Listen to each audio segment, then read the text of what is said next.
عقیدہ توحید کے ساتھ ساتھ اگر ہم کائنات کے نظام پر بھی غور کریں تو ہمیں اللہ تعالیٰ کے وجود، اس کی یکتائی اور اس کے بے مثال ہونے کی بے شمار نشانیاں نظر آئیں گی۔ خود ہمارا اپنا وجود اور اس کے اندر چلنے والا نظام اپنے خالق کی گواہی دے رہا ہے۔ اس کائنات کا نظام جس طرح چل رہا ہے وہ اللہ تعالیٰ کی ذات کے علاوہ کسی اور کے بس کی بات نہیں ہے۔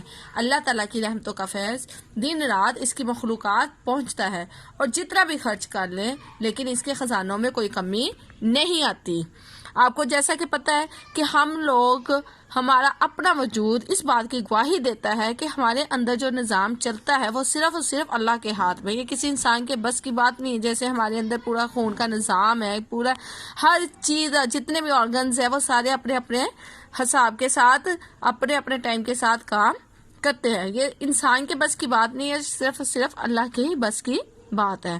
قرآن مجید میں ارشاد ہوا ہے، ترجمہ: بے شک آسمانوں اور زمین میں ایمان والوں کے لیے اللہ کی قدرت کی نشانیاں ہیں، اور تمہاری پیدائش میں بھی اور جانوروں میں بھی جن کو وہ پھیلاتا ہے یقین کرنے والوں کے لیے نشانیاں ہیں، اور رات اور دن کے آگے پیچھے آنے جانے میں، اور جو اللہ نے آسمان سے ذریعہ رزق نازل فرمایا پھر اس سے زمین کو اس کے مر جانے کے بعد زندہ کیا، اس میں اور ہواؤں کے بدلنے میں عقل والوں کے لیے نشانیاں ہیں۔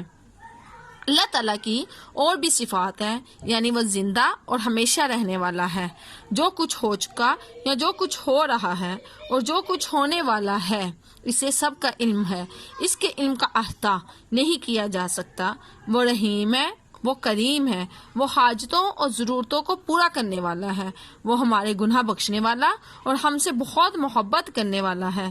اس کا اقتدار یعنی کہ اس کی حکومت آسمانوں اور زمین سب پر حاوی ہے، سب پر پھیلی ہوئی ہے۔ وہ بغیر کسی شراکت کے اس نظام کو چلا رہا ہے، یعنی کہ اس کا کوئی شریک نہیں، وہ اکیلا ہی اس نظام کو چلا رہا ہے، اور اس اتنے بڑے نظام کو چلانا اس کے لیے کچھ دشوار نہیں ہے۔ دشوار مطلب مشکل نہیں ہے۔ اگر اس نظام کو پیدا کرنے اور چلانے میں اس کا کوئی شریک ہوتا تو کائنات کا نظام درہم برہم ہو جاتا۔ درہم برہم یعنی کہ تباہ و برباد ہو جاتا۔ کائنات کے نظام میں نظم و ضبط اسی وحدت لا شریک کی وجہ سے ہے۔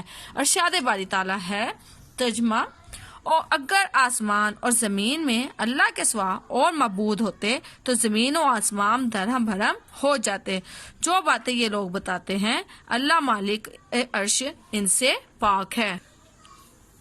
صحیح بخاری میں حضرت ابو ہریرہ سے روایت ہے کہ نبی کریم حضرت محمد صلی اللہ علیہ وسلم نے ارشاد فرمایا ہے کہ اللہ تعالیٰ نے جب مخلوق کو پیدا کیا تو عرش پر رکھی ہوئی اپنی کتاب میں خود اپنی ذات کے بارے میں کہا کہ میری رحمت میرے غصے پر غالب ہے۔ یہی وجہ ہے کہ انسانوں کی تمام تر کوتاہیوں کے باوجود رحمتوں کی بارش برس رہی ہے۔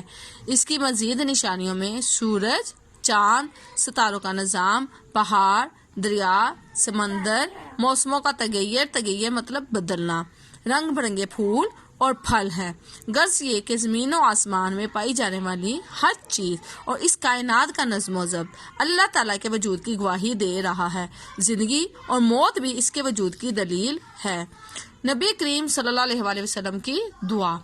حضرت ابن عباس رضی اللہ تعالیٰ عنہ سے مروی ہے، مروی مطلب کہ روایت ہے کہ نبی کریم حضرت محمد صلی اللہ علیہ وسلم رات کے اوقات میں عبادت کرتے ہوئے یہ دعا کیا کرتے تھے، یا اللہ تمام تعریفیں تیرے لیے ہیں، تو آسمان اور زمین اور ان کے درمیان جو چیزیں ہیں ان کا نگراں ہے۔ نگراں مطلب حفاظت کرنے والا ہے۔ تیرے لیے ہی حمد ہے، تو آسمان اور زمین کی روشنی ہے، تیرے لیے ہی حمد ہے، تو سچ ہے، تیرا وعدہ سچ ہے، تجھ سے ملاقات سچ ہے، تیرا قول سچ ہے، جنت سچ ہے، دوزخ سچ ہے، تمام نبی سچ ہے، اور محمد صلی اللہ علیہ وآلہ وسلم سچ ہیں، اور قیامت سچ ہے۔ صحیح بخاری کتاب التہجد، یعنی کہ صحیح بخاری اور کتاب التہجد ان دونوں کتابوں میں اس دعا کا ذکر موجود ہے۔ ہمیں کیا کرنا چاہیے؟ اللہ تعالیٰ نے ہمیں اشرف المخلوقات یعنی مخلوقات میں سب سے بہترین مخلوق بنایا ہے اور اپنا نائب بنایا، اور زمین و آسمان میں موجود ہر چیز کو ہمارے لیے مسخر کر دیا۔ مسخر مطلب ہمارے لیے فتح کر دیا، اور ہمارا رتبہ ان سب چیزوں سے بلند کر دیا۔